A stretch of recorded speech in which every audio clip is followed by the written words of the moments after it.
Hi guys! Welcome to my vlog!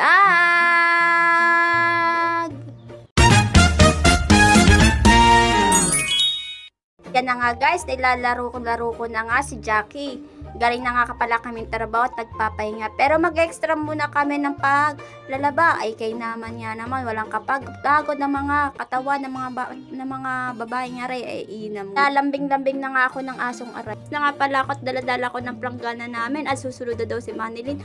At kumakain pa siya ay inam nga naman guys. So ayan guys, makikita nyo yung kalangitan, sobrang ang sarap maglaba pag garne. Pero kung ang tubig ay paunti-unti ay kay naman nakakainip nga. At nandito na nga pala tayo guys sa pinaglalabahan namin ay kay naman nga naman. So ayan guys, ang ginagawa ko, pinaghihiwalay-hulay ko ng decolor at dekulay ay kay naman nga naman.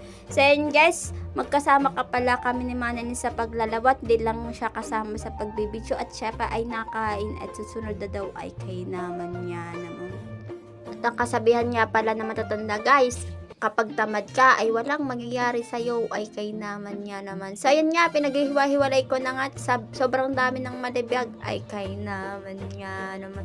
So ayan guys, pinaghihiwalay ko na nga ang short sa damit.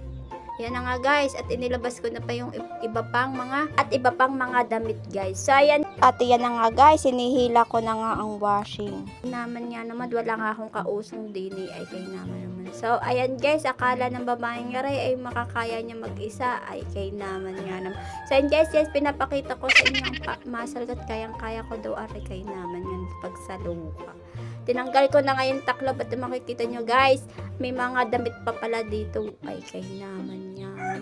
At tinanggal ko na nga guys yung mga ibang mga malibag dito at para mailagay na natin ng tubig sa loob ng machine at makapag-umpisa na tayo ng paglalaba ay kay naman yan naman. Guys na nga, nawala na nga yung nasa loob ng washing machine at maglalagay na tayo ng tubig. Kay naman nga naman. So, kumukuha nga pala ko sa drum ng tubig at di na nag-ipod. At kahirap ng tubig ngayon, pawala-wala at may oras din naman ay kay naman nga naman. So, yan, pinupunasan ko yung gilid ng washing. At yan na nga guys, binabasa na nga namin ng mga damit para mailagay na sa washing machine para maiikot man lang ay kay naman nga naman. So, iintayin namin ang tubig ay kay naman makakabutin pa ng gabi ito matatapos. Kay naman nga. So, guys, ang hirap na walang tubig lalo pa wala din ang kuryente. Ay inam nga naman, di matatapos ang paglalaba. At napaikot na natin yan guys. At yan na nga, nilalagay ko na nga sa isang lalagyan. At para mamaya na lang ay babalikan na namin. At pawala-wala nga ang tubig ay aabutin tayo ng siyam-siyam. At sa inyo guys, wala din gan tubig sa inyo. At pawala-wala at may oras din ga. Ay kay naman nga naman.